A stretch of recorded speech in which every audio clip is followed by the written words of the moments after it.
Sorry मैं ज़रा Tenet में खो गया था। और मुझे पता है कि ये मूवी देखने के बाद आप बहुत कंफ्यूज्ड हो कि एक्चुअली में इस मूवी में हुआ क्या है, तो ज़्यादा सोचिए मत, क्योंकि आपका भाई है ना, मैं आपको ये मूवी पूरा अच्छे से एक्सप्लेन करने वाला हूँ, तो वीडियो को एंड तक ज़रूर देखना। मूवी का नाम आप सभी को पता ही है, बट शायद इसके पीछे का मतलब आपको नहीं पता होगा, तो मैं आपको बता दूं कि टेनेट का मतलब होता है 10 मिनट आगे और 10 मिनट पीछे। और इस मूवी के क्लाइमैक्स में आपने वो 10 मिनट भी नोटिस किया होगा जिसमें दोनों ग्रुप के पास 10 मिनट ही होते हैं। बस फर्क इतना होता है, एक ग्रुप ऑर्डिनरी होता है तो दूसरा टाइम इन्वर्टेड होता है। इसी वजह से इस मूवी का नाम टेनेट रखा गया है। चलो अब थोड़ा मूवी पर फोकस कर लेते हैं। इस मूवी के हीरो का नाम तो कहीं पर भी बताया नहीं गया है, पर उसे सबने प्रोटैगनिस्ट ही कहा है, बट हम उसे नाम देंगे हीरो। तो मूवी में ये बताया गया है कि फ्यूचर में आने वाले ग्लोबल वार्मिंग के वजह से फ्यूचर में कुछ भी नहीं बचेगा, यहाँ तक उनके पास पीने के लिए पानी भी नहीं रहेगा। अब इसी वजह से फ्यूचर में एक ऐसी मशीन बनाई जाती है जो किसी भी चीजों को और पास्ट को इन्वर्ट करने में कामयाब हो। अब आप ऐसा मत सोचिए कि ये कोई टाइम ट्रेवल की तरह है, क्योंकि ये मशीन बस किसी भी ऑब्जेक्ट को इन्वर्स कर देती है। अब फ्यूचर के लोग इस मशीन को इसलिए बनाते हैं ताकि वो अपने पास्ट को, यानी कि वो उनके पूर्वज के प्रेजेंट को खत्म कर दे, क्योंकि उनके हिसाब से उनके पूर्वज की गलतियों की वजह से ही फ्यूचर में ग्लोबल वार्मिंग बढ़ती है। इसी वजह से वो अपने पूर्वज की इस गलती को खत्म करने का सोचते हैं। पर जिसने भी ये मशीन बनाई रहती है वो ये नहीं सोचता है कि अगर वो पास्ट में जाके सब खत्म कर देगा तो उनका तो कोई आगे फ्यूचर ही नहीं रहेगा ना। अगर मैं आपके दादाजी को जाके पास्ट में मार दूं तो आप पैदा ही कहाँ से होगे। अब साइंस की भाषा में इसे ग्रैंडफादर पैराडॉक्स कहा जाता है। अब होता क्या है, फ्यूचर में जिस साइंटिस्ट ने इस इन्वर्टेड टेक्नोलॉजी को बनाया होता है उसे ये समझ में आ जाता है कि अगर वो पास्ट में जाके सब खत्म करेगा तो वो फ्यूचर में खुद एग्जिस्ट ही नहीं कर पाएगा।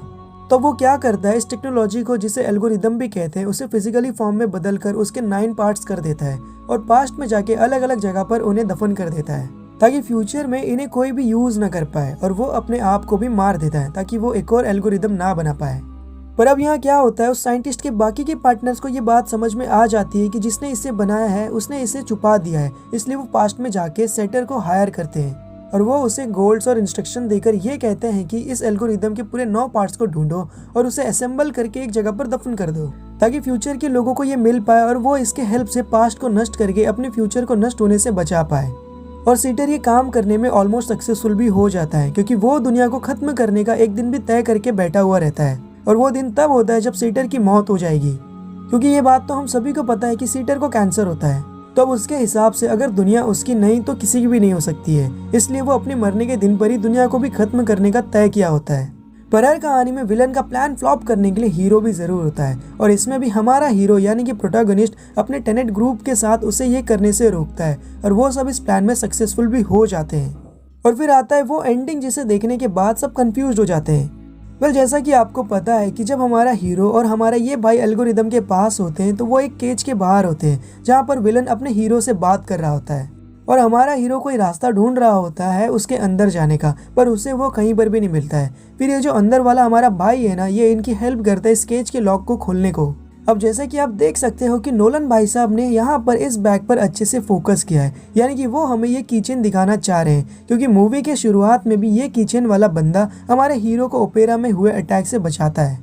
और जब एंड में हमारे नील भाई अपने हीरो से अलविदा लेता है तो उसके बैग में भी ये कीचेन होता है, यानी कि सिंपल है, बॉस जिसने भी हमारे हीरो की दोनों टाइम में हेल्प की है वो नील ही होता है।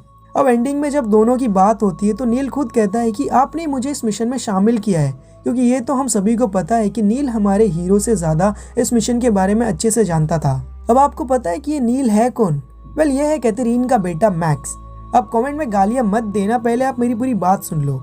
नील हमारे हीरो से कहता है, बीते कल में तुम्हारा एक फ्यूचर है, मेरे लिए सालों पहले, तुम्हारे लिए सालों बाद। इसका मतलब क्लियर दिख रहा है कि मैक्स ही नील है जो फ्यूचर से आया है इस मिशन को सक्सेसफुल करने, और उसे यहाँ हमारे हीरो ने ही भेजा है।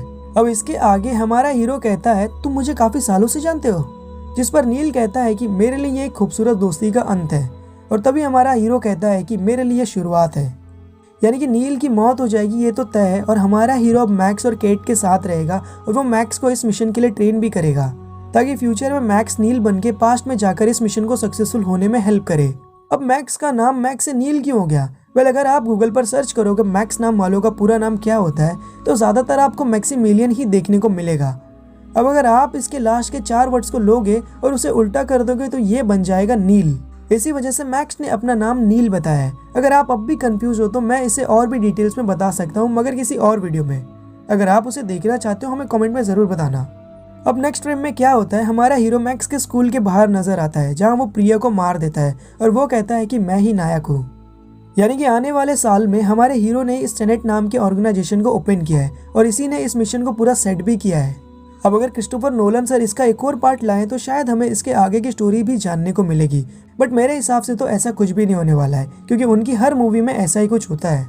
अब आपको पता है कि ये जो पूरा मूवी है ना, ये एक टाइम लूप की तरह है जो कभी खत्म ही नहीं होगा, क्योंकि जैसा कि एंड में नील वापस मिशन पर जाता है ताकि वो उस केज के डोर को खोल पाए।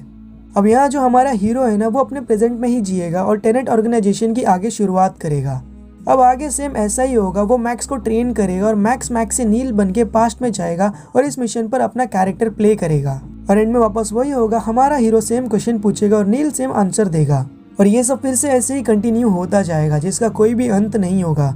वेल होप अब आपको इस मूवी का कॉन्सेप्ट अच्छे से समझ आ गया होगा। अगर इसके रिगार्डिंग आपको कुछ और वीडियोस चाहिए तो हमें कमेंट बॉक्स में ज़रूर बताना, हम उस पर भी वीडियोस ज़रूर लाएंगे। और ऐसी वीडियो से जुड़े रहने के लिए हमारे चैनल को सब्सक्राइब करें और बेल आइकन दबाएं। मैं अभी सहानी और आप देख रहे थे एआईओ मिस्ट्री।